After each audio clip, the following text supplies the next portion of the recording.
Wait, can I turn it on?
Hi, hello. Today we're doing some level design on a Fighter's Guild location. If I'm not mistaken, it's actually the very last Fighter's Guild location, or at least Fighter's Guild dungeon that still needs to be done. And it is Brittlerock Cave, and it's where you must lead this lovely lady to an abandoned Daedric shrine. Hey Glitz. Yeah, the previous level designer who worked on this kind of made it Ayleid, so not just a simple cave, but actually some Ayleid structures. So I picked up that idea and kind of improved upon it. And we're pretty much done with the layout. I just did the boring part of doing room bounds, and now it's our task to kind of fill all the holes, finish it all up, and do the clutter. So maybe let's do a quick run through how it's looking right now, and then we can start.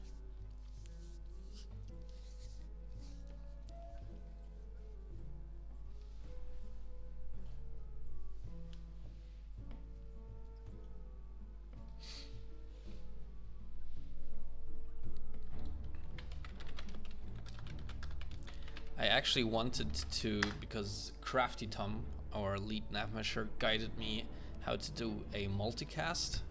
So I actually intended to live stream this both to Twitch and to YouTube.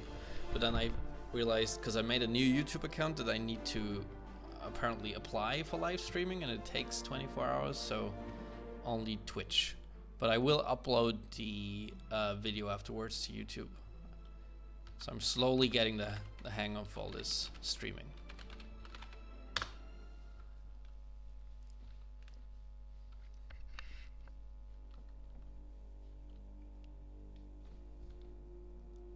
All right, this is where we start. This is where we'll be entering the cave. There's gonna be some shadowcasters turning on and off, because we still need to fix that with some trigger boxes. Change the lighting here a bit. Hope you can hear it. We also so this is a cave on the Gold Coast, which is always very fun to do, because we don't actually have a lot of these, but they're a real change of pace, because you can put in all these sandy assets, and you can put in seagulls flying above. Really fun to do. Oh yeah, you can do the falling sand effect. Also very cool.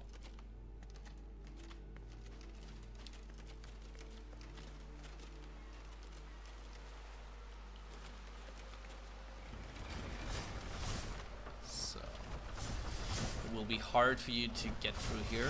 I mean, you could do it with a sprint, but probably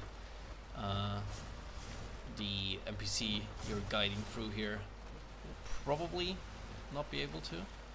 So you should look for a switch to turn these traps off, which will guide you to this room. Yeah.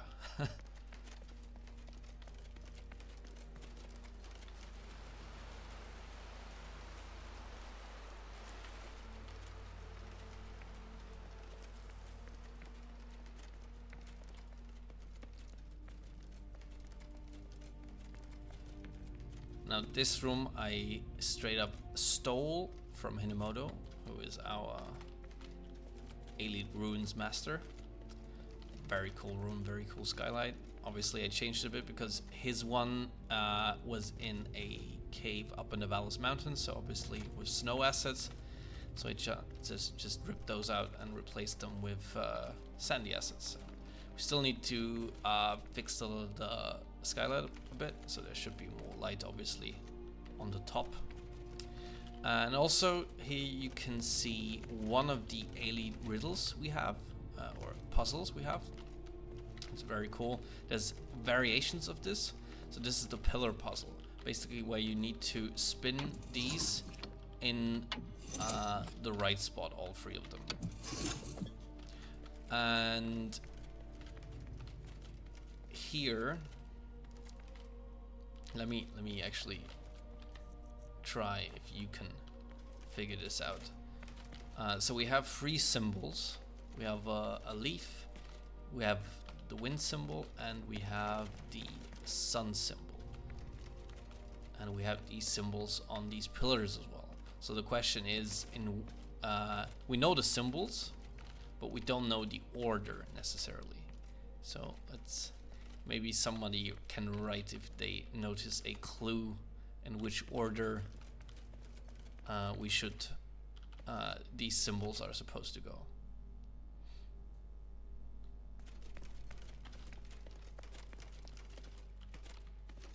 So I can see whether this is obvious enough for like the average player.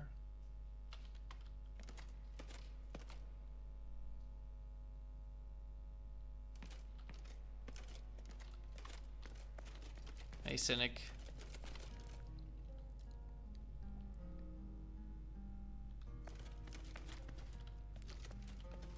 Any guesses yet? What order we should put these in?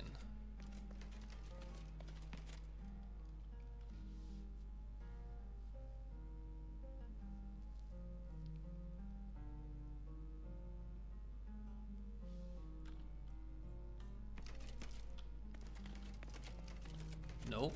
No guesses? Then I will solve the puzzle, and I hope it's still easy to understand as a player. So it's actually the skulls on top of the symbol.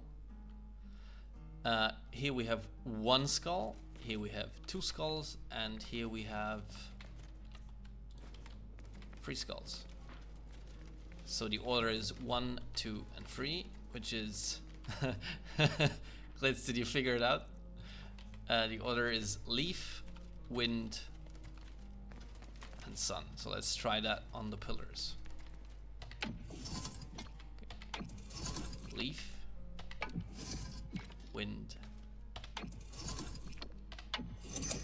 sun.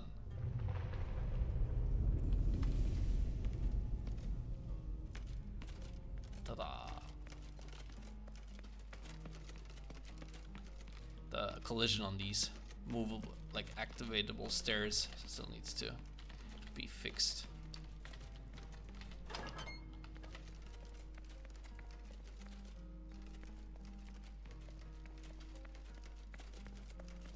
And this part still needs a lot of work, kind of bare bones yet. And we'll finally lead you into this area. Also, the skylight still needs to be done. Obviously, this needs to be filled out with a broken Daedric statue. So this is where you will escort the NPC to and fulfill your Fighters Guild contract.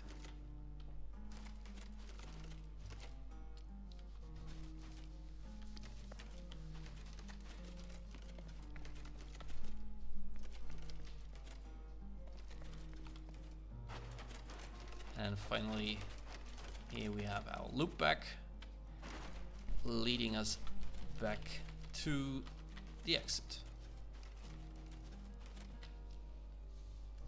True, true.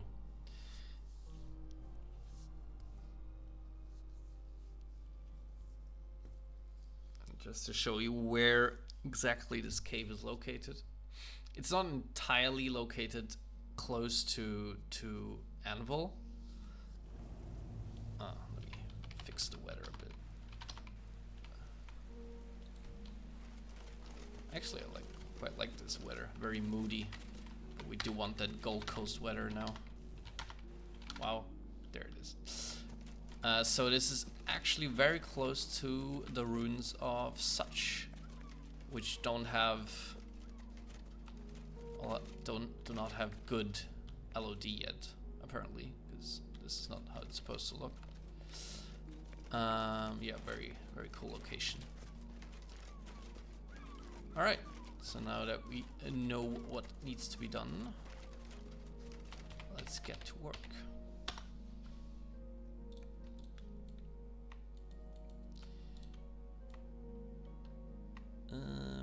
I was just working on this area, I think.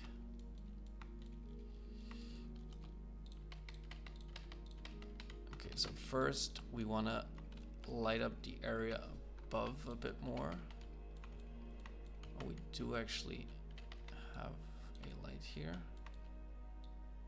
Oh, I think I need to, yes. See, the room bound is not actually, doesn't go up enough. Now this should fix it. This is how Skyrim does occlusion and performance. Don't need that many actually. I need to refresh it.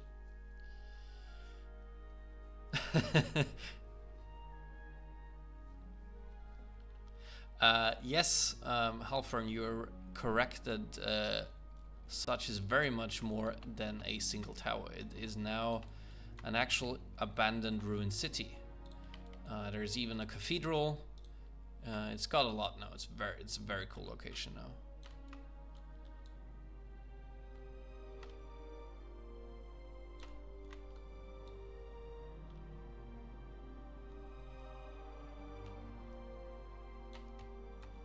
Okay. That should do the trick.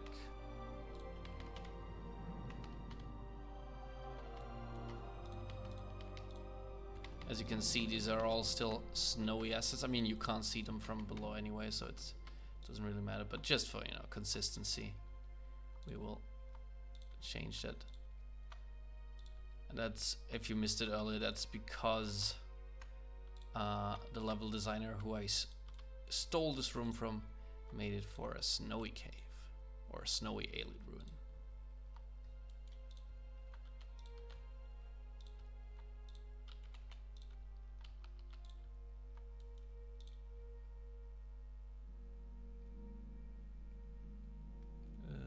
Let's keep it like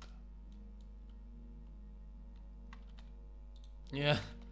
Yeah, somebody's gonna TCL out of here and then wonder why there's snow outside, so we don't want that, so we will fix it.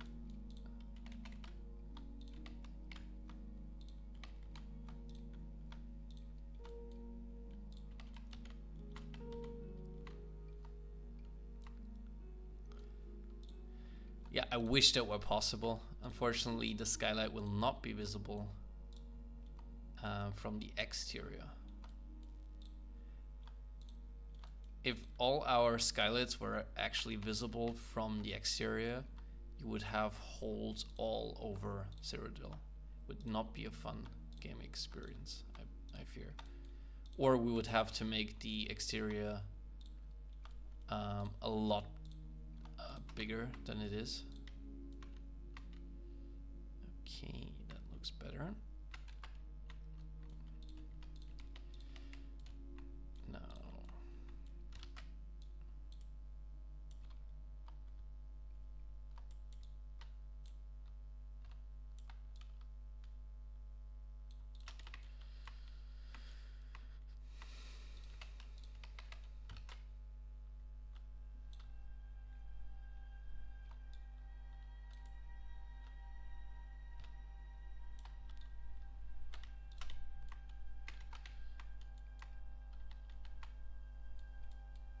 Yeah, it would be a Swiss cheese pretty much.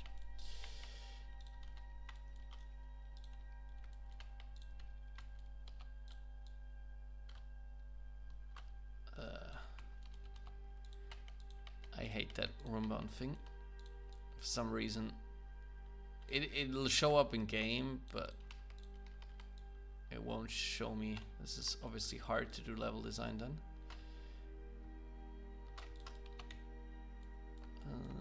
Maybe like this.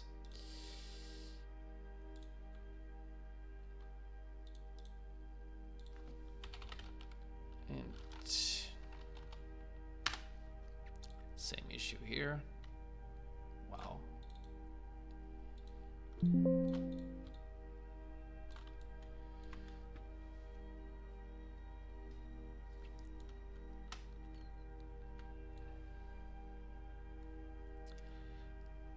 Yeah, they do have their own vibe, I guess, the dungeons in Oblivion. Issue was just that you were, you know, you got sick of them because they all look the same.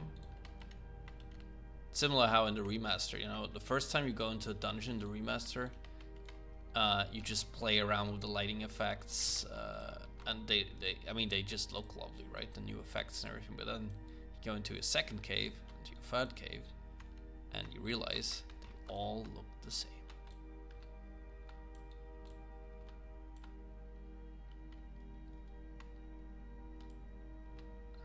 Yes, magic is the answer for all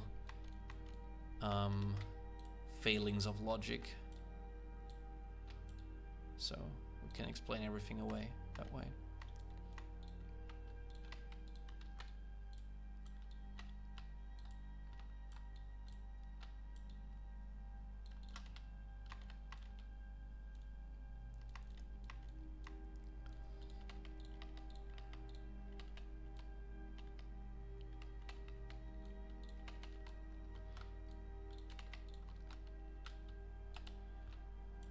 Yeah, I tried the remaster, and I think if I had more time, I would actually enjoy playing it.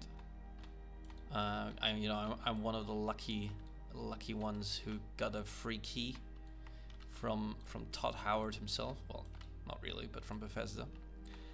And I think it's for what it is, it's really good. It's a really good, apart from the performance issues, obviously, that are still prevalent. I mean, I have good performance, but I have a really beastie system, and that shouldn't really be, the standard. For what it tries to be, I think it's really good. It's a good graphical update while staying really faithful, I guess, to the original. But obviously, with Skyblivion, we want to have more than just a faithful graphics upgrade. That's what we wanted. I think, yeah. Just going from the Oblivion's engine to Skyrim's engine, at least in 2025, wouldn't be such a marvel.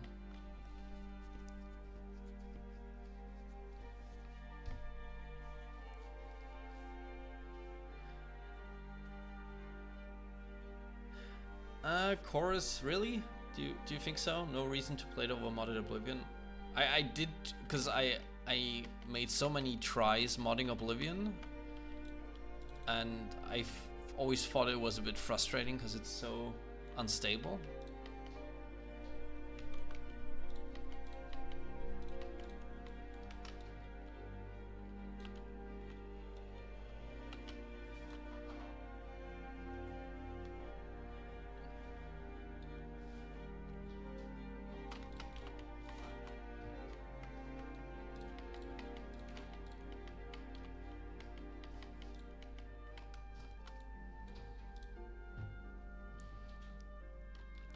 You never played Shiver Gals? Oh, we're in for a treat. Let me tell you, we all cannot wait to start working on them.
How big the map is compared to Cyrodiil? A lot smaller. So I don't know. There should be a comparison somewhere. Comparison Cyrodiil Shivering Isles.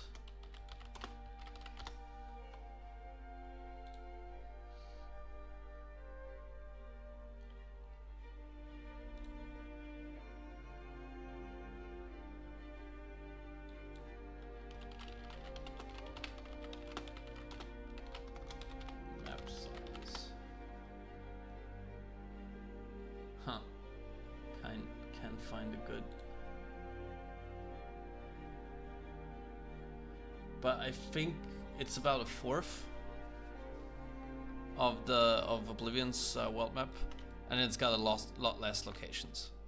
So I'd say it's pretty comparable. How Dragonborn was to Skyrim, size-wise as well. But yeah, it is a great DLC.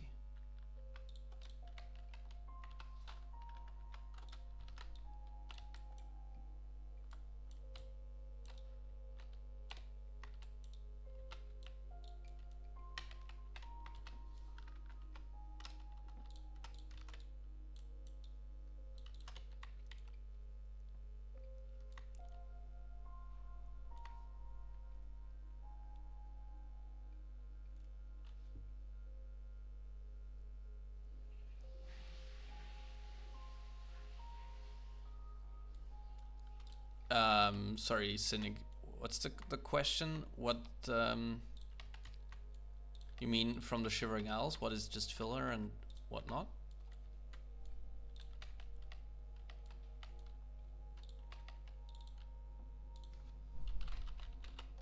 No worries. We all do sometimes.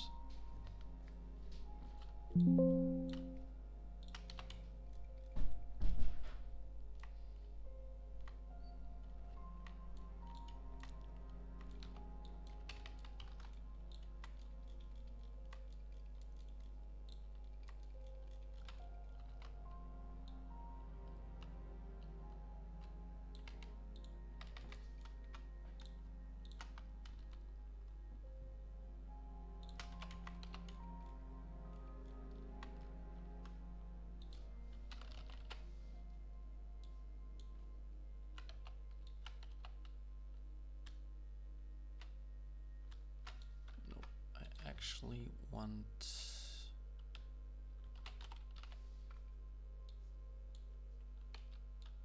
that's better.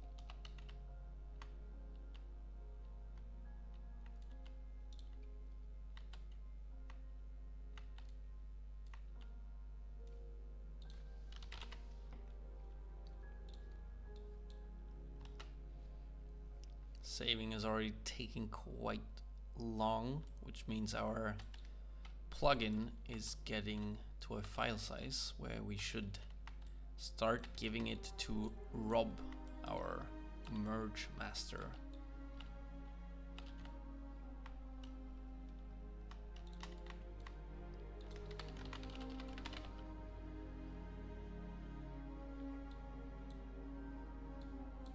Yes, he really is an addict when it comes to merges.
Yeah, especially with quests, it can always kind of happen. That is true.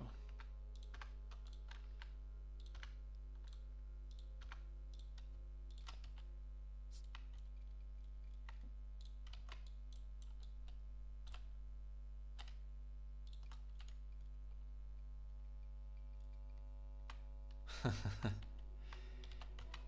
mean, I do think we have 1 or 2 dungeons where you can actually jump into from the outside. Don't quote me on that, but pretty sure that's the case.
Yeah, probably a good idea. I will ask our stream professional Crafty Tom on how he's doing it, maybe next time I'll do this.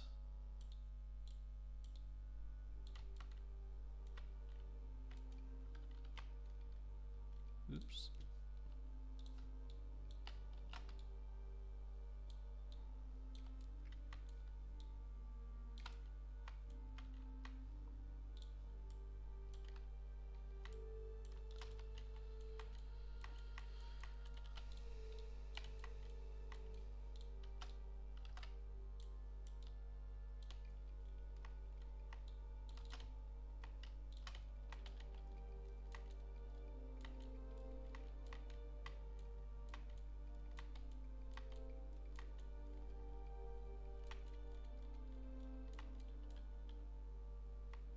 I know it would look good here. We still have that in that cell. Did I eat it? That thing.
Oh, nice.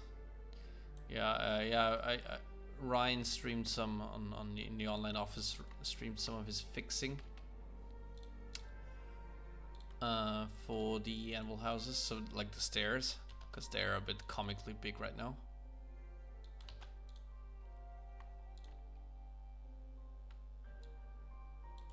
Didn't enjoy the process, but it'll get done hopefully, and then we can have anvil houses that are actually enjoyable to walk into, because we had some issues with our 3D models of the anvil houses, because simply put they were made too small. So going in there just made you feel very, very claustrophobic.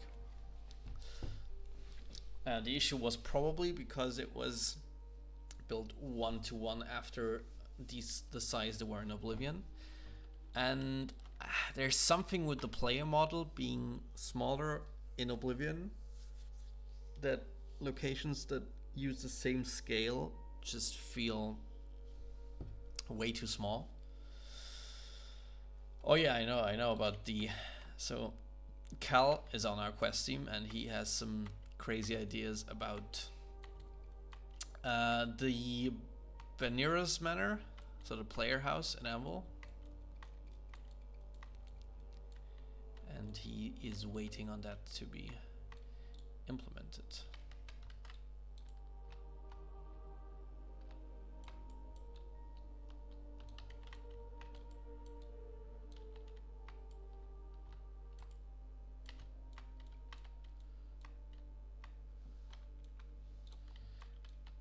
Actually, since this is a Gold Coast cave, we always want that sunlight. So I will actually make a small little opening here, so we can hit that column, eagle, whatever, with some sunlight. Let's take that one.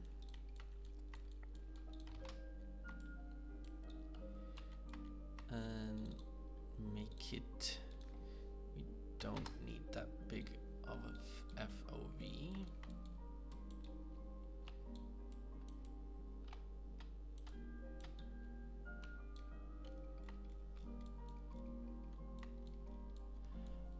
No, they're a real issue. Yeah, the guy who made it unfortunately left, and didn't leave them in a very good spot. Let's say it like that.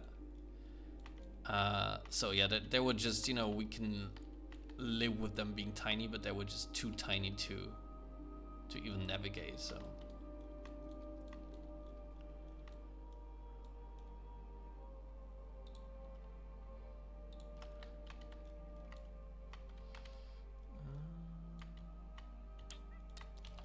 Not sure about that one yet.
Shadowcasters and room mods, it's kind of a, I don't know.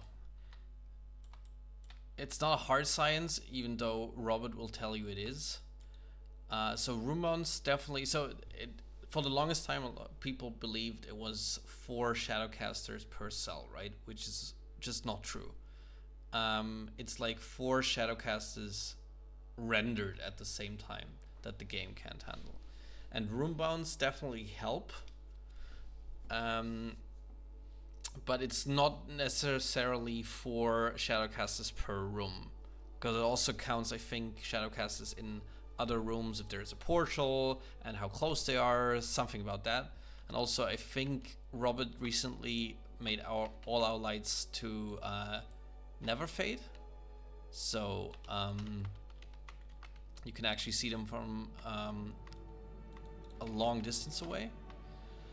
I think that did something where they will, still render a lot farther away, and thus you get that flickering. And yeah, we have scripts to kind of turn them on and off at the right time depending on where you are. So you never have more than 4 being rendered at the same time, and that allows you to have a lot of Shadowcasters in a single dungeon, which is really cool, because they do really, if you use them at the right spots, they really enhance the atmosphere.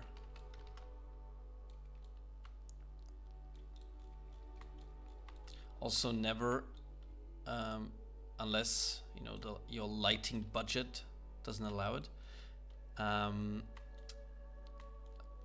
Thank you, Cynic. Thank you, and see you next time, hopefully. If your lighting budget allows it, never use a Shadowcaster without a bounce light.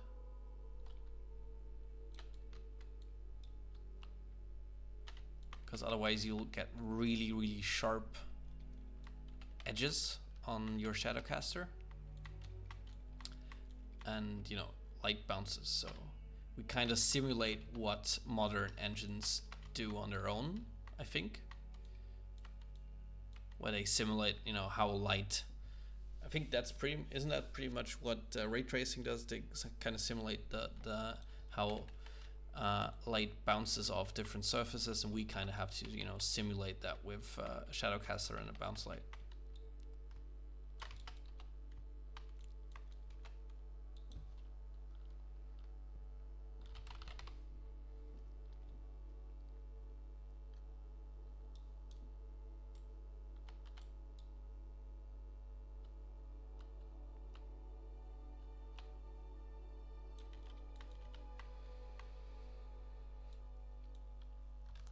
Pirate Cove, yeah, that'll be.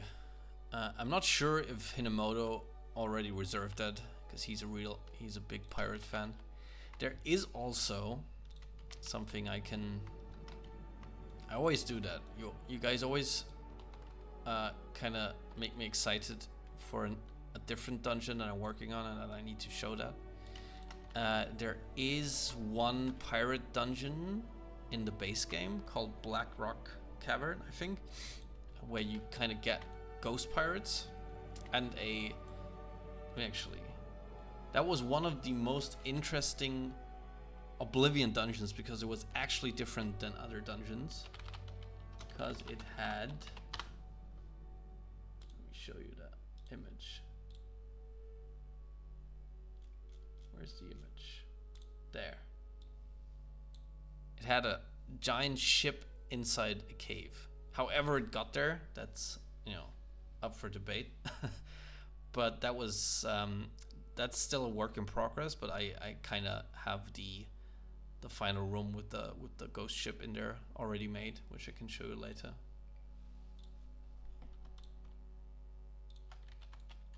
Yeah, they used the chasms. That's right. Finally we have a use case for our big skylights and chasms. They jump through one of those holes.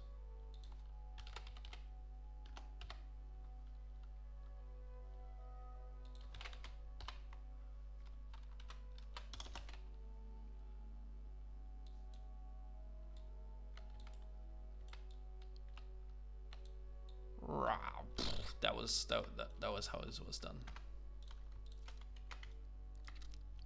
Hope you liked my presentation.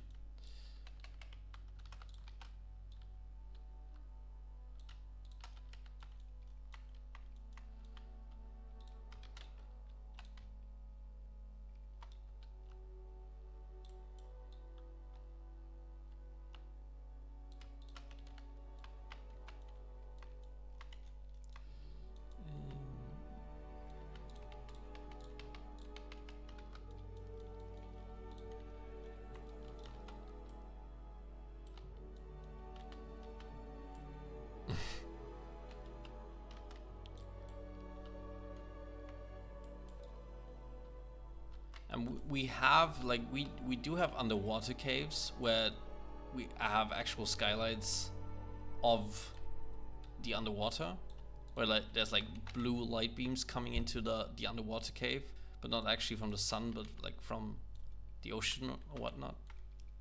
So we never let ourselves being stopped from adding skylights. I have skylights in Deadlands caves, so.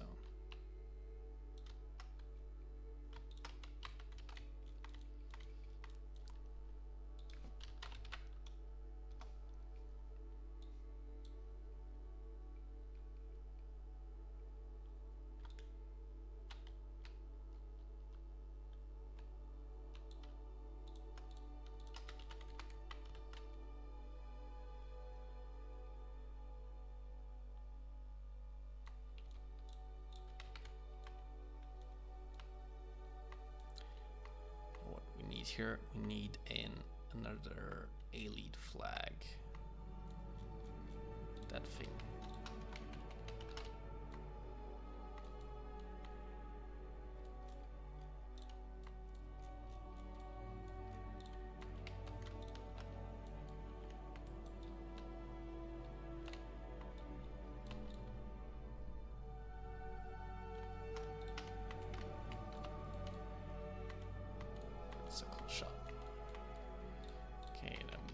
Close this off, kinda. Actually, we can use this probably.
That's always the least fun thing about the way we do the caves, is plugging all these holes.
Yes, it does grow everywhere.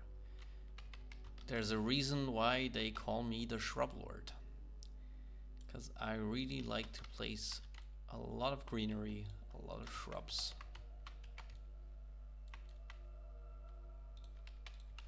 Just helps, you know, making these dreary walls look a lot more colorful.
Okay.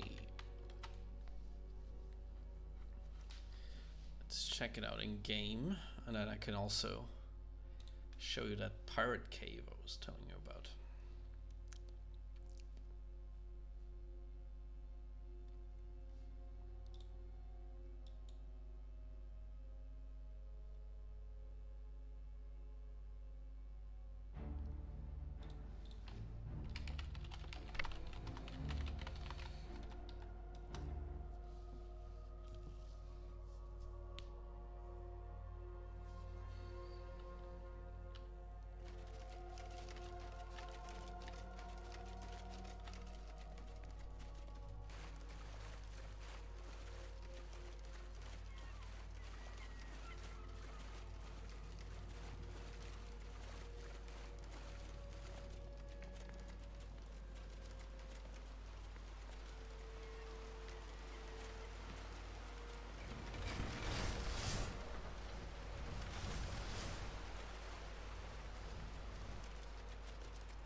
Alright, so the skylight, yeah, pretty happy with that.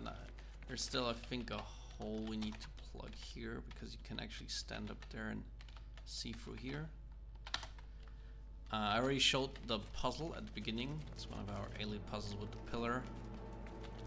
So, we'll make it fast this time.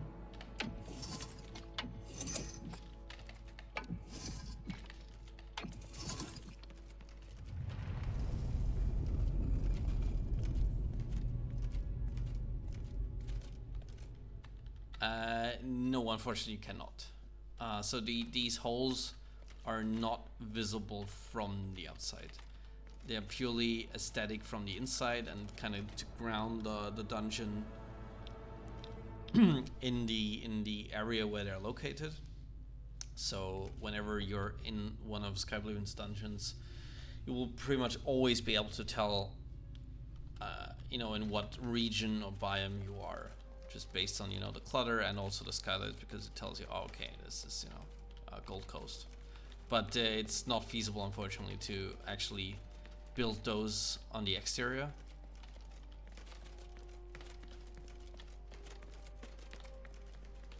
Okay, I think. Thank you. You know, we had some issue here because for some reason CK didn't allow us to see how the lighting looked on the floor, but I feel like that's fine. So let's see how our skylight looks in the next area. So we still need some light outside on the tree. Yeah, but I feel like that's a very cool shot now.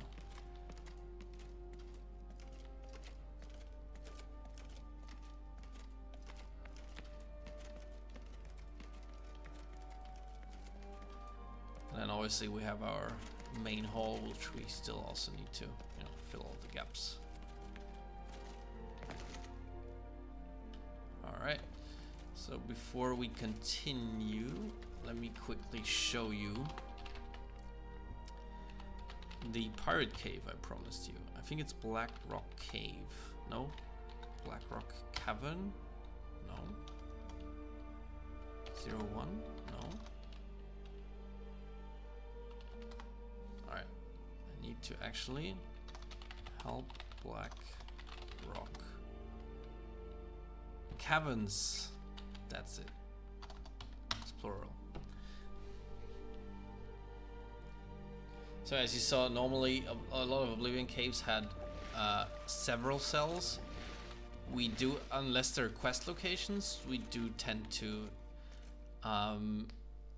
reduce that to one cell, which doesn't mean that the caves are necessarily smaller than they were in Oblivion, because if you ever played Oblivion, you know that the cells are ridiculously small. Like sometimes it's, you go in a cave, it's 2 rooms, and the door leads to the second cell, and so on. So obviously, we don't want you to go from one loading screen to the next. So we try to condense that into a single cell most of the time.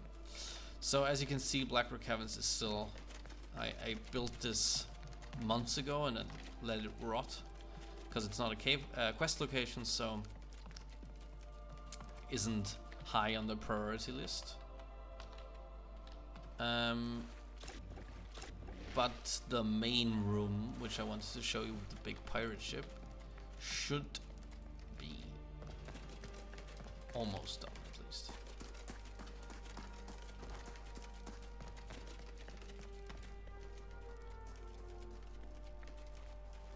Ignore all the holes, and then get to finally see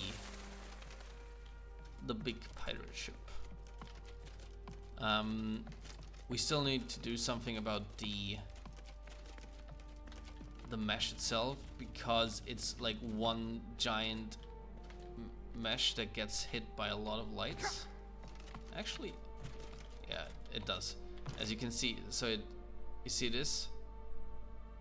It turns dark and light because it's like one giant asset, and it's what's it called? Trinite shapes need to be split, something like that, so it can be hit by a lot more lights.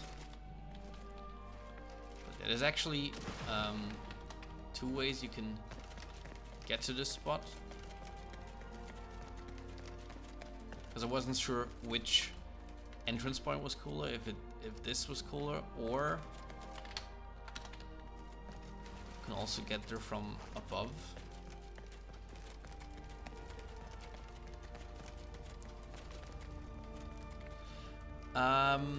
With a ship, there is that whole pirate cave later on in a DLC ship, Dunbarrow Cove, I think, but I don't know. I do think it has a ship as well, but this is Black Rock Cavern. This is actually from the base game.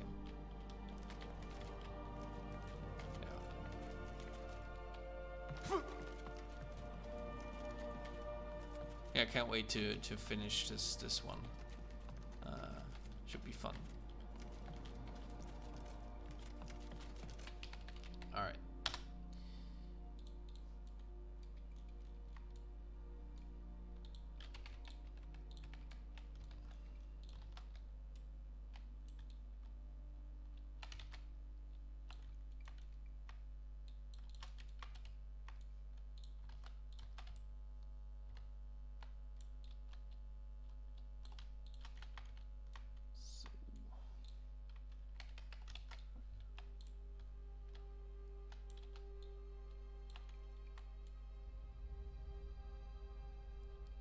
Pirate DLC is in Black Rock Cave, really?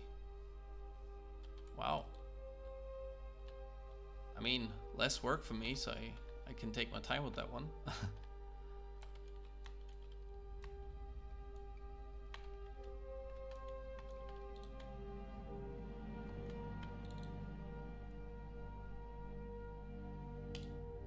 Let's make version of that.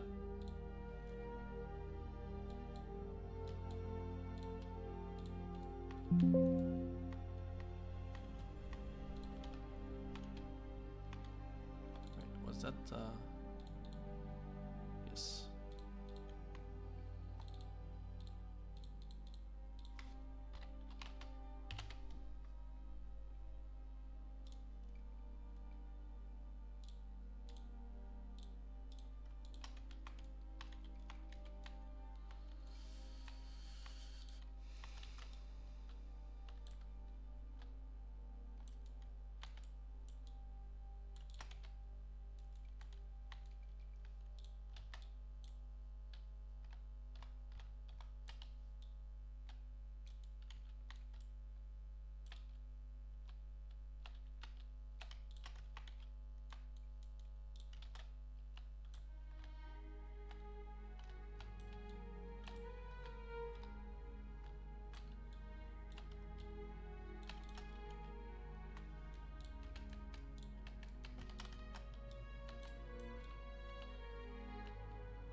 Flags? Good question. I mean, they're basically just using the NIF that the Skyrim banner has. It's these banners are from Skyrim. Pretty sure it's just this, you know. Really atmospheric though.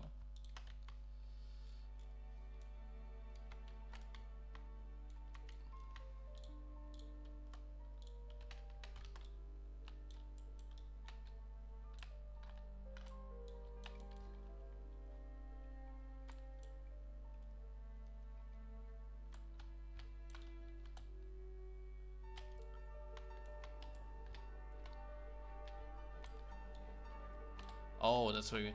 Unfortunately, I wouldn't be able to tell you. I have no clue about animation and NIFs, really. Not my area of expertise.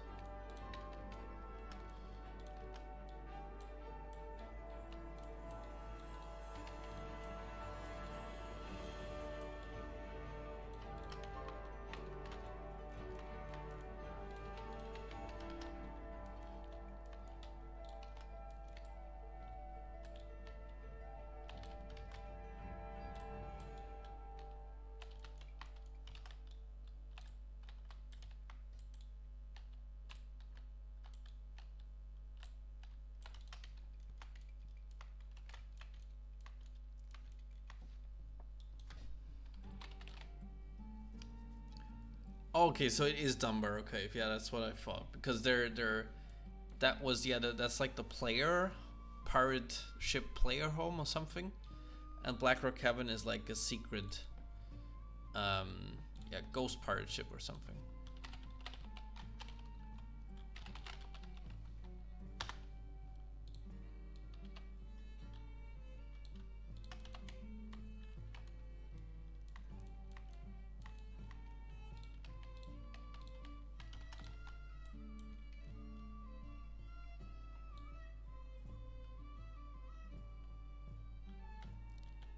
You mean Dumbarrow Cave or Black Rock Cavern has a depressing lore?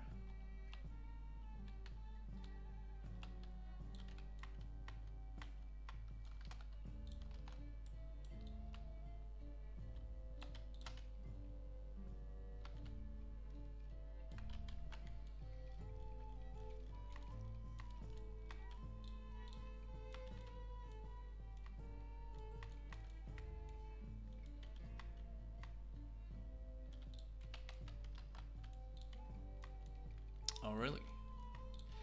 I'm not sure if I ever I never played all of the DLCs for Oblivion, because I didn't have them way back when I still had, you know, like the disc version of it, of Oblivion, because I only had like the normal Game of the Year edition, not the deluxe edition.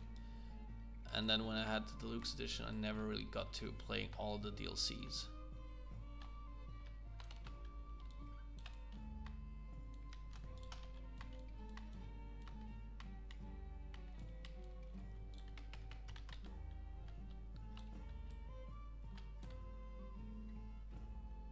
Yeah, Glitz, I feel you.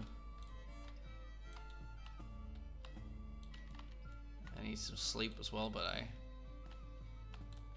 still want to do a bit of work on this.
Oh, hello, Chicken Mike.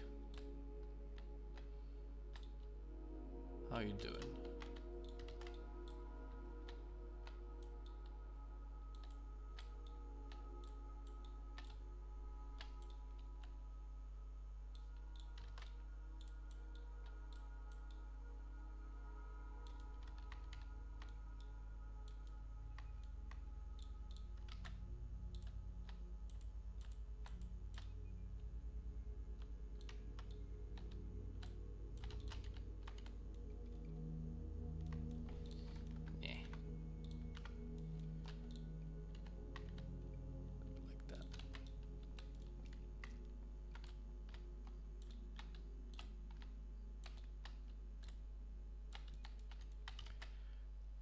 Level design very much is a lot of trial and error, you know, just fling stuff at the wall and see what sticks.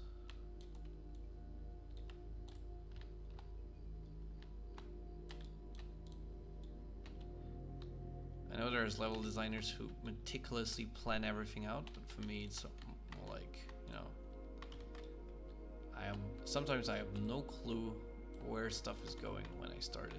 I just see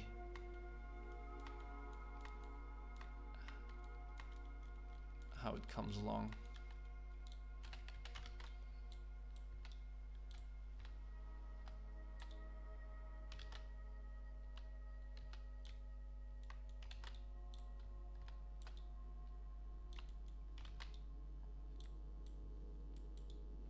Oh, hello vampire.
What?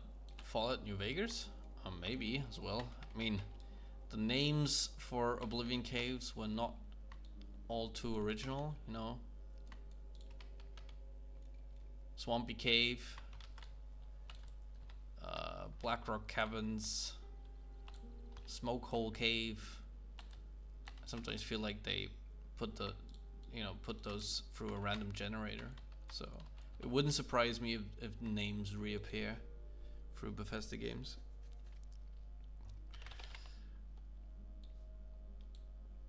But in Oblivion, it's actually it's a ghost pirate cave.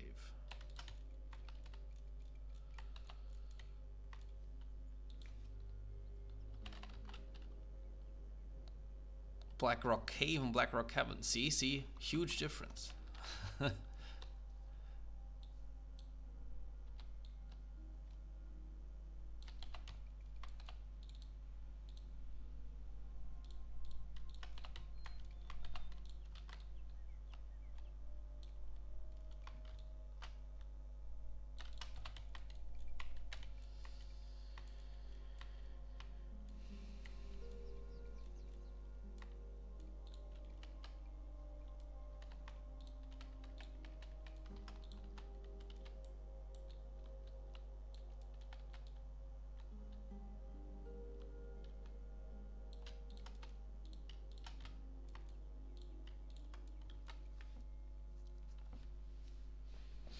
Yeah.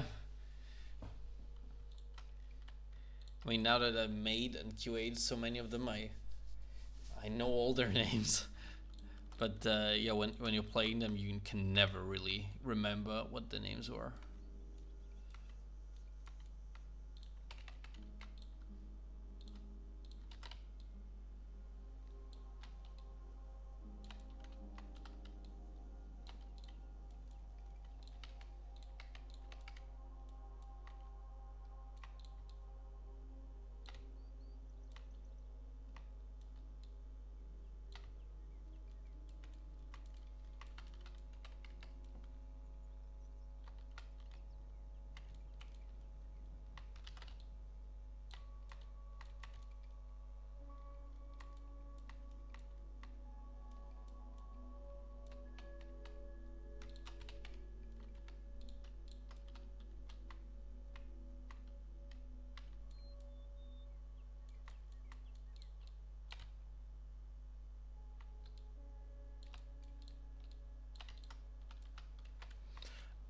We are making, I think so, the last remaining Fighters Guild dungeon that is on our claim sheet.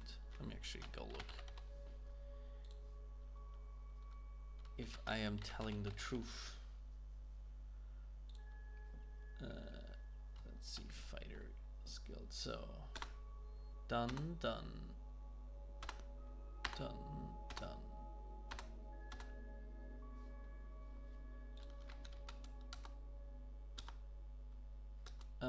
Yes, that does look. Yeah, I think that is the last remaining dungeon that is associated with the Fighters Guild quest. That doesn't work. Which would be a very cool milestone. And this is Brittlerock Cave, which is a cave in the Gold Coast. And the level designer who started this dungeon and wasn't very happy with it, so I am kind of redoing it, but I try to stick to his idea.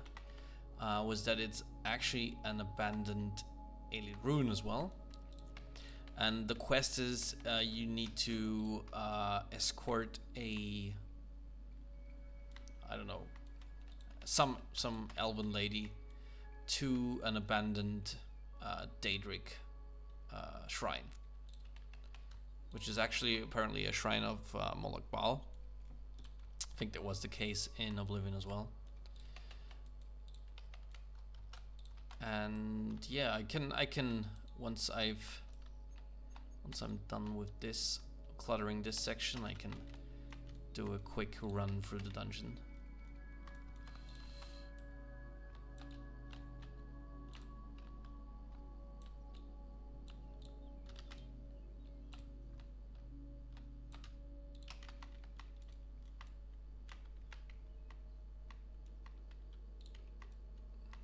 Okay,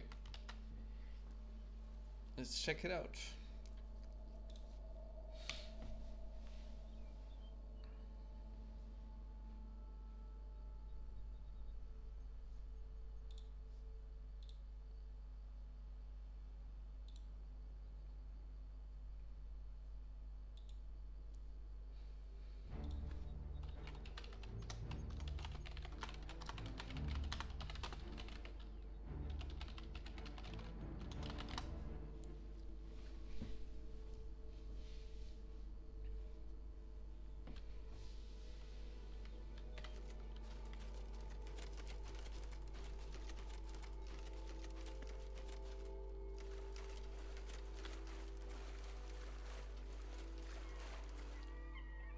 That is always nice to hear, that ambient noise we have of the seagulls.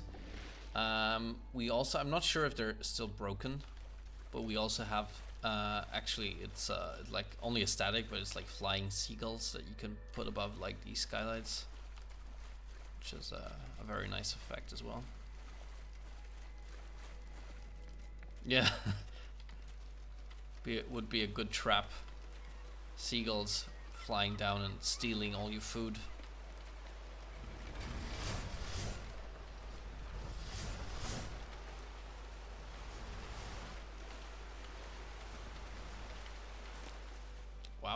400 gold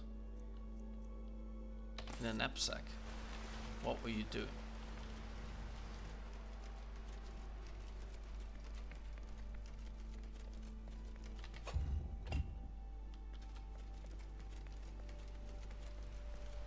Yeah.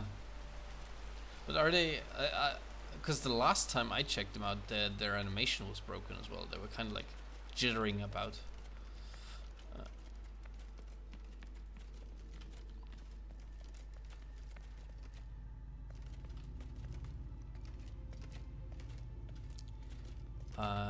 So here, I know a lot of people have seen it twice now, but for the newcomers maybe, this is one of a lot of variations of Ayleid puzzles we have. In this case, it's the Ayleid pillar puzzle, where you need to figure out the correct symbols and the correct order you need to put those symbols. So finding out the symbols themselves is rather easy in this spot, because you have the leaf, you have the wind symbol, and you have the sun symbol, and it's just about guessing the correct order. So in this case, I hope I made it rather obvious for the average player. What's that? Which is in this case the number of skulls above the symbols. So this tells us, there's too many lights here. That this is number 1, this is number 2, and this is number 3. So it's leaf, wind, and sun. Sorry.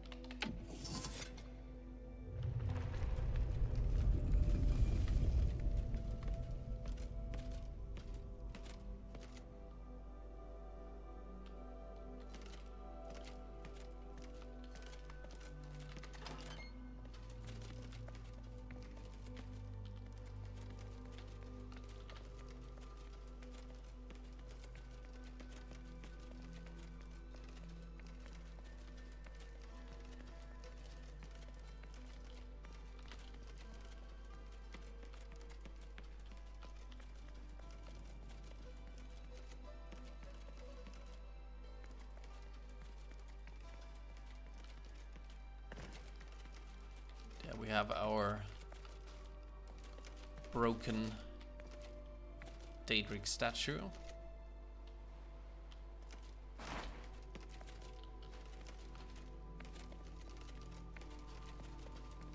And this very much work in progress area will then lead us back to the beginning.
Happy midnight. Oh yeah.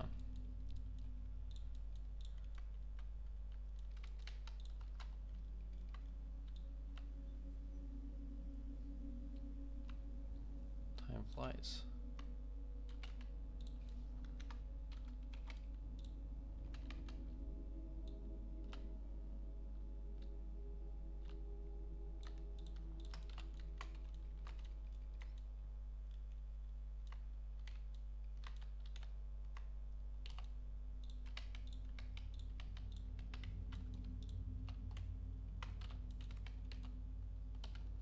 Where are you? Light. There you are.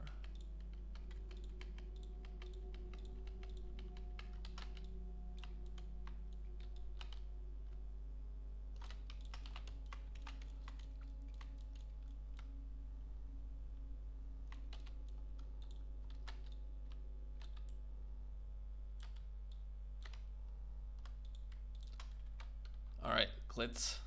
See you. Have a good night.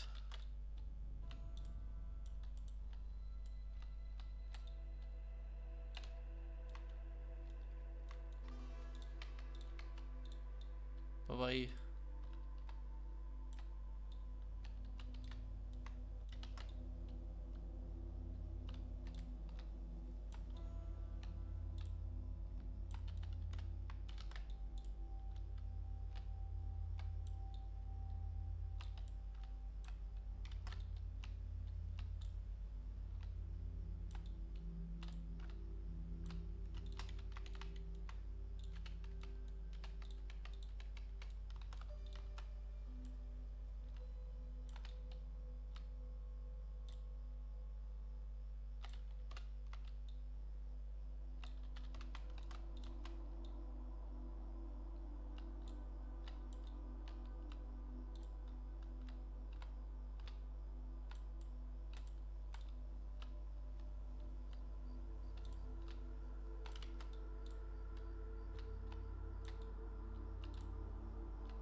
What do you mean with hidden?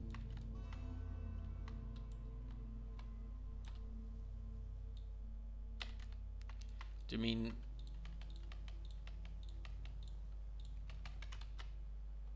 Yeah, no, sorry. It's late for me as well, so I might be slow to follow. Well, yeah, but if you still see some of it, you know, it's the sum of the parts that kind of make the picture.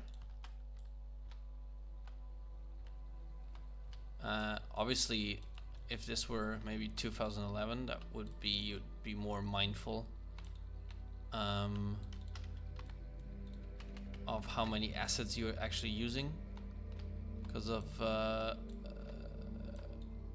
performance. But nowadays, you know, pretty much every PC can render that. Yeah, Chicken Mike is our occlusion master. He likes to go in there and put down occlusion planes. Although Chicken Mike, do you only do occlusion planes, or do you do room bounds as well?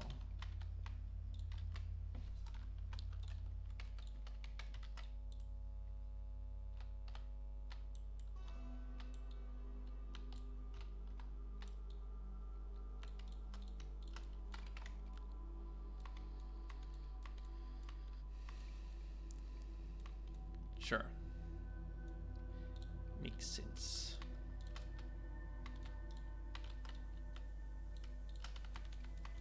I never liked occlusion planes. I'm comfortable with the room bounds, but occlusion planes, don't like those things.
Yeah, I mean, can't be as non-performative as most modern AAA games are, right? We at least do try to make it performance friendly, so.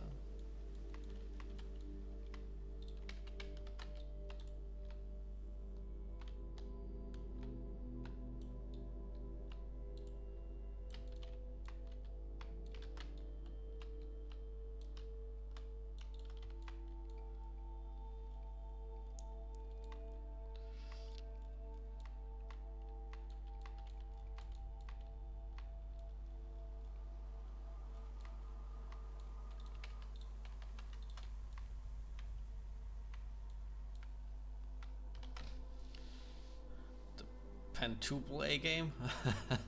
I mean, only if you take only measured maybe on from our development time, right? That could make us a quintuple game. Yes, obviously. Haven't you received your Rebel box yet?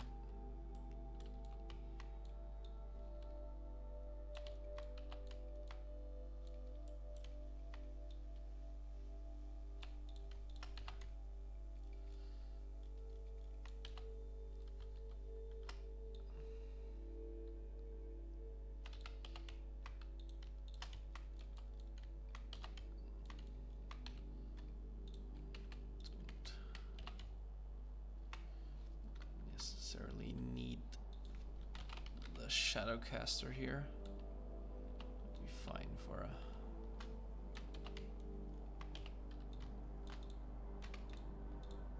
normal light.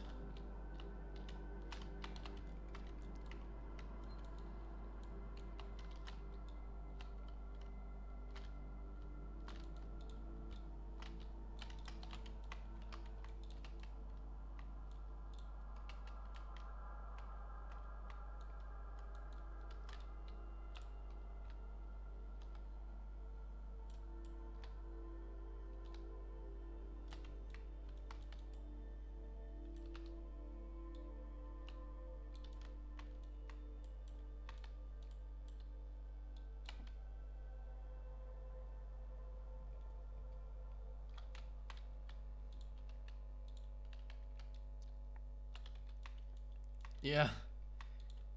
Resting, you know.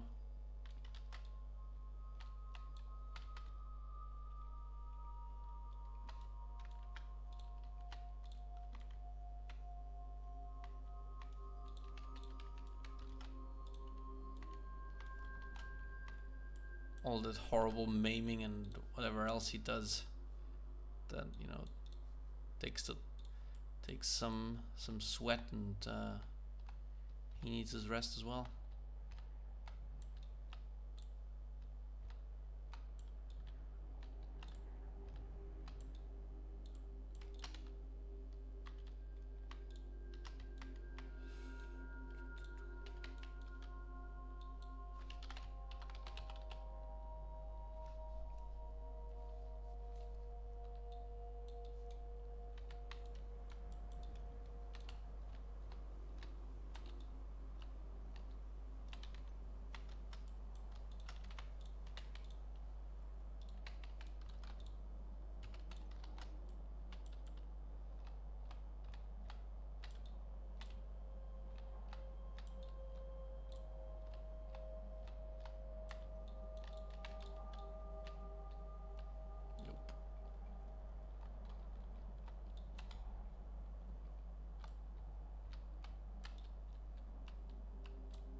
Oops, now I kind of lost where we are. There we are.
There were a couple of cool ones.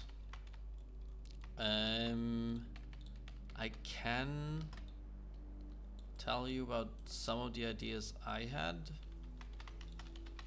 from the top of my head. I think I talked about one of them last time in my last stream, which was treasure maps, which basically should work more or less like the treasure maps in Elder Scrolls Online. Basically, you find those in random loot, and they have a drawing of a more or less recognizable location. You need to figure that location out, and then you can dig out a hidden treasure there. Our mechanics lead actually made a kind of a mock-up, not of the treasure maps, but of that digging mechanic, I guess. Basically, if you have a shovel in your inventory, you can, I think, click that spot where the treasure is hidden, and then it kind of, you know, gets dug out. A big idea is also a radiant quest system, basically how it was in Skyrim, and we would like to implement it the way it's implemented in the Missives quest for Skyrim. Missives mod for Skyrim, where basically instead of going to the innkeep or the Jarl steward and asking for, do you have a job or something, there's a board outside of the tavern or somewhere in the city, and you can pick up notices or missives from that board that give you a quest. So similar to The Witcher, actually, and we feel like that would be a good fit for Skyblivion as well. And because it's also a lot easier to implement, we don't need any voice lines for that.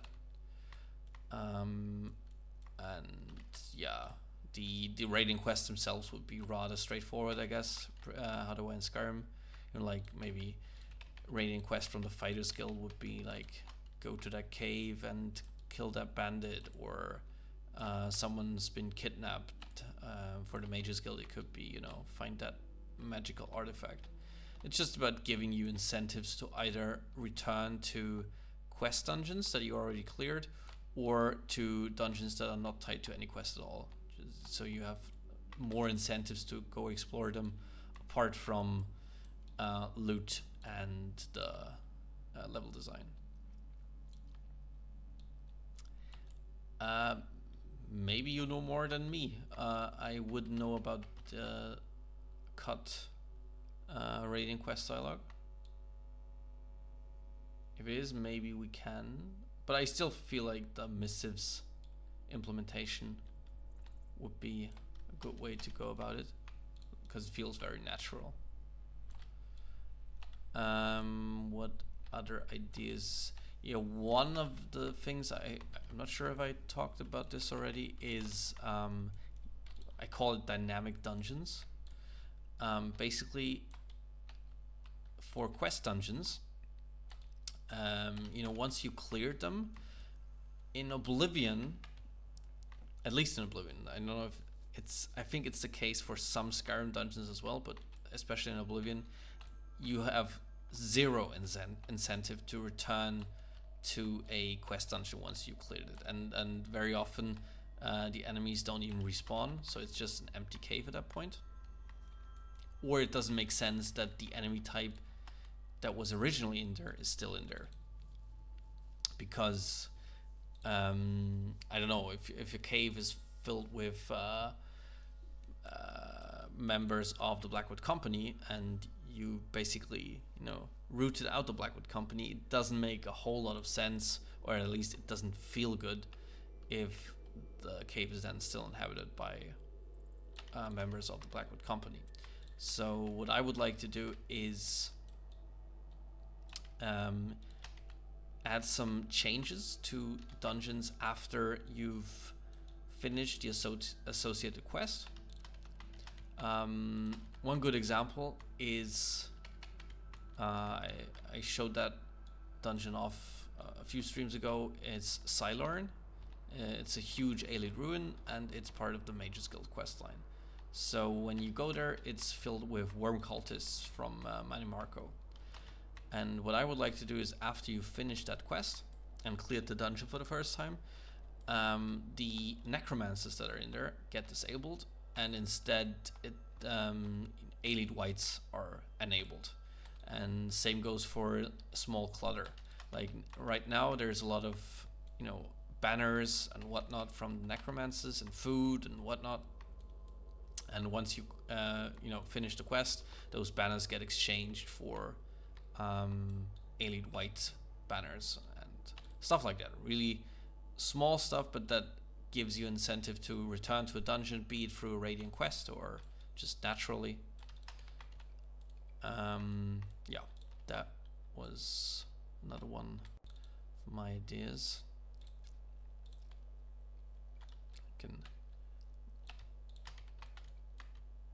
Let me actually have a look if there's any other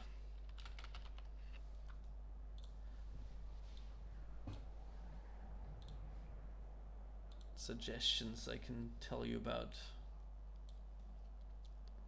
There were a lot.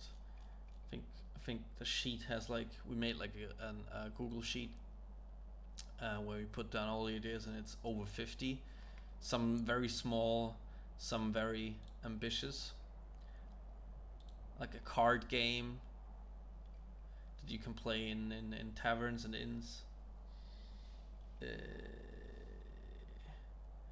One that I like, for example, is dynamic, immersive, whatever, prisons.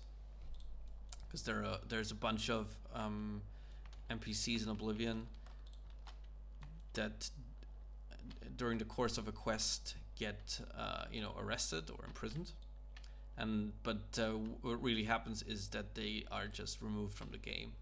I think a good example is in that quest in the Imperial City. I forgot the name, but that what's it called? The floating boat? No, floating. What's the name? That ship tavern in the harbor district of the Imperial City. And if you're familiar with the quest, if you bloated float, that's it. If you sleep in there, the quest starts and you are suddenly out on the ocean, and then you have several choices of how to handle the bandits that have taken over the ship. You can just kill them, or you can actually, I think, convince the bandit leader to give up, and then she gets arrested according to the quest, but in Oblivion she just disappears from the game entirely. And the idea would be to add those NPCs, you know, move them actually to the prison where they're supposed to be. That's an idea I quite like.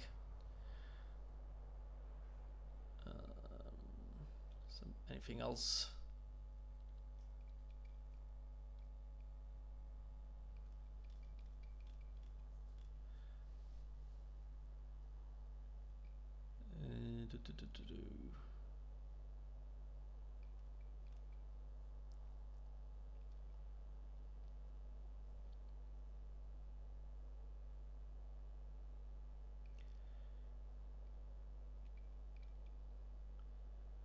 Someone wants to expand like random faction. The what's it called? The Rangira Kryn, which is this apparently, which is like a radical Gajit organization that gets alluded to in Oblivion, but is most likely cut content. That's a cool idea as well, I think. But yeah, really exciting that we are, you know, not everything of those suggestions is gonna get done officially, quote unquote.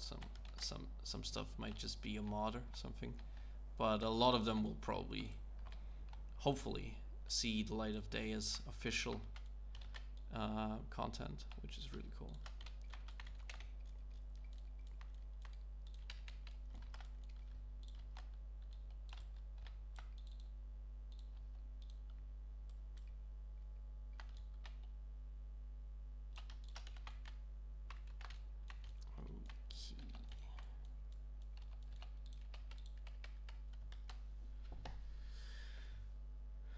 Okay, I think last thing I will do is try to add some. Oh, let me actually fix this first. I forget about it again. There was a hole in there, yes.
Okay.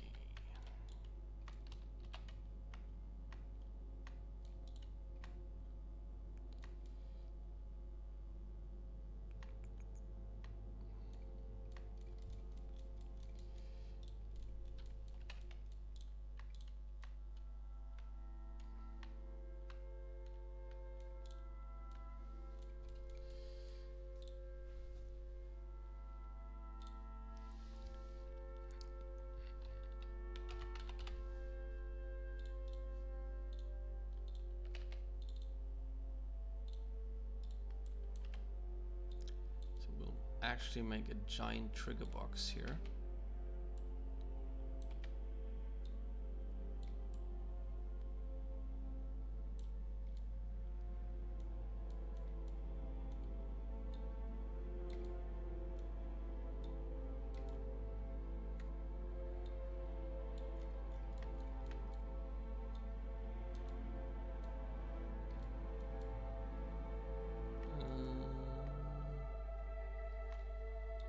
Is that correct?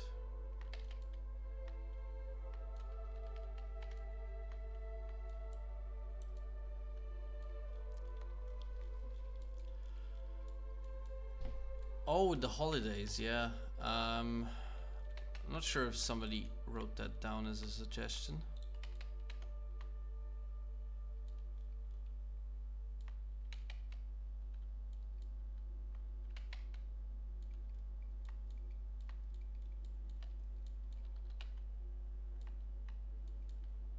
I couldn't tell you really. I'm not sure.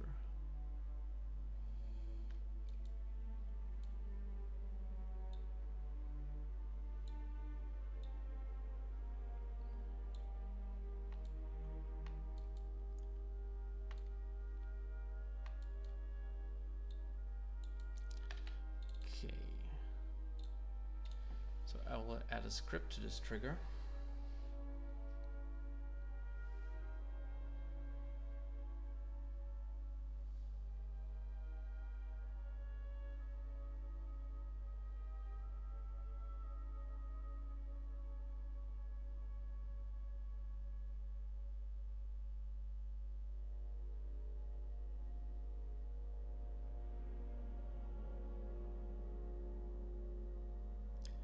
Always takes some time because we have so many scripts. What's it called? Yeah, we have to suffer through those as well. That one. That's the one I want.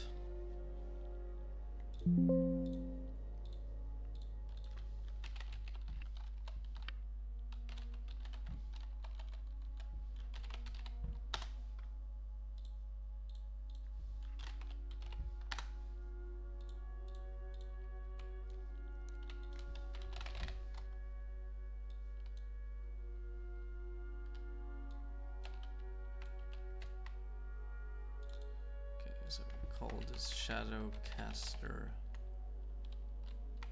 1, whatever.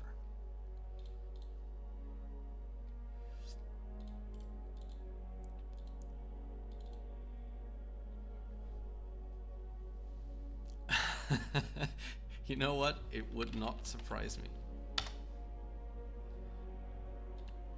Chorus, good night. See you next time, hopefully.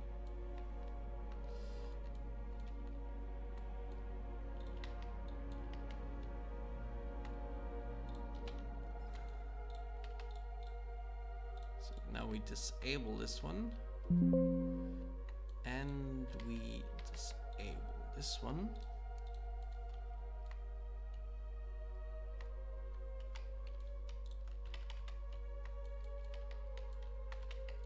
And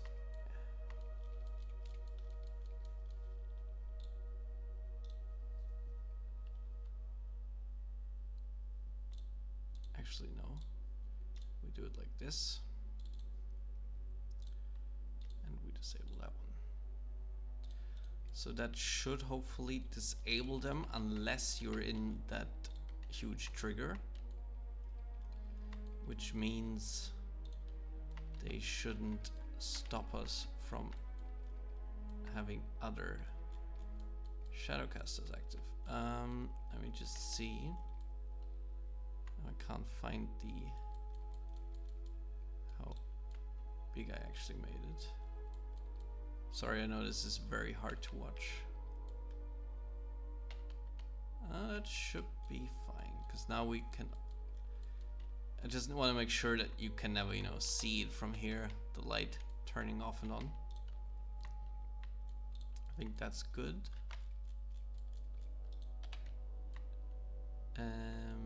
Now we just copy this, make a smaller one.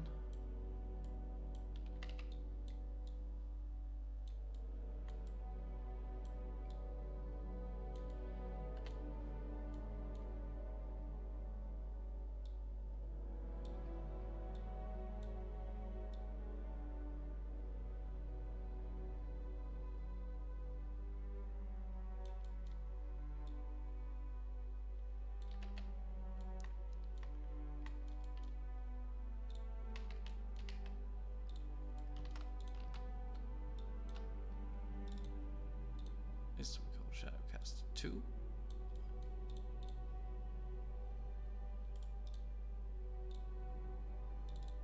And we link that to this one.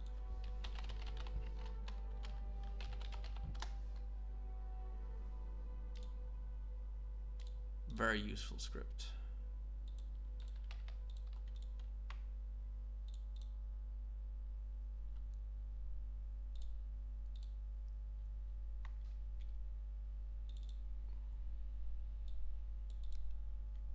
Okay.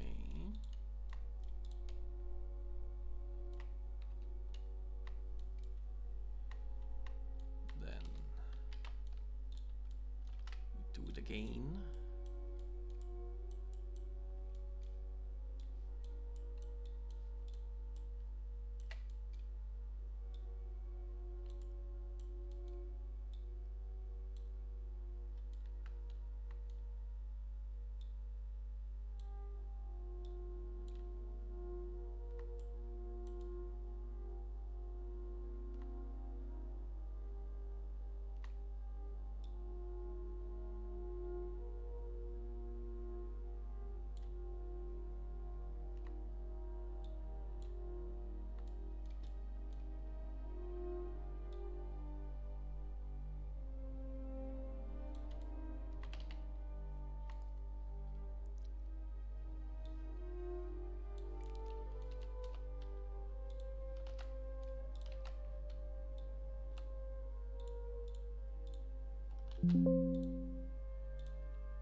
Where is our Shadowcaster?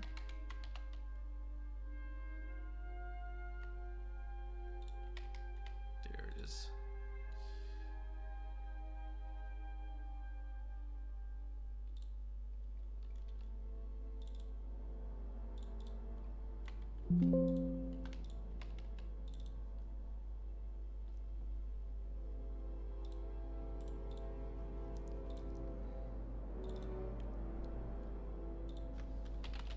All right.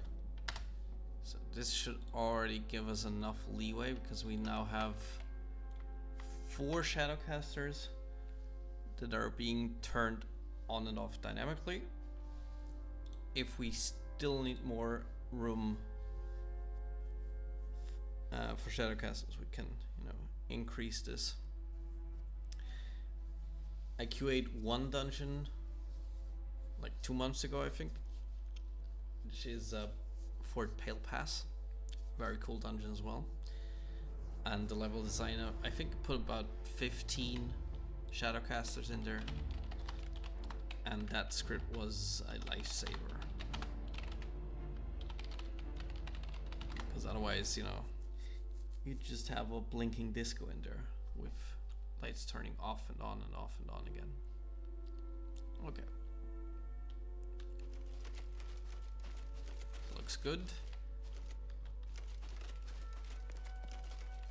Shadowcaster is not off while we're in here.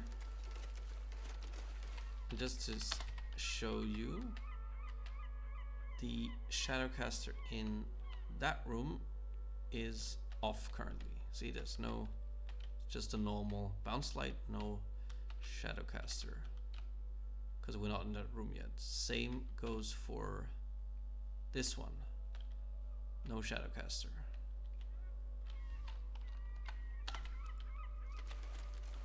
However, go further, it should enable. Right about here, this should be turned off now. Yes, see, no Shadowcaster at all, which doesn't bother us because we cannot see it as a player anyway.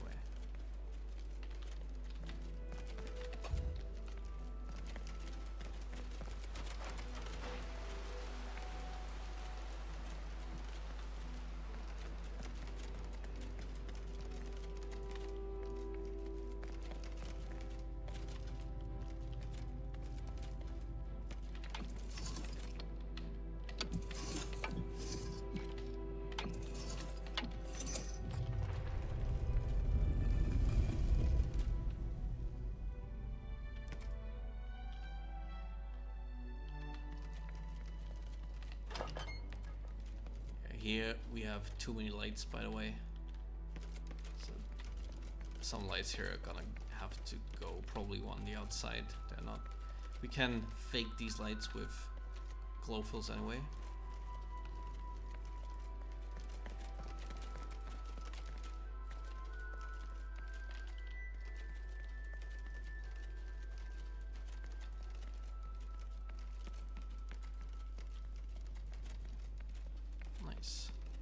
No Shadowcasters turning off and on anymore, so I think we don't need any more triggers.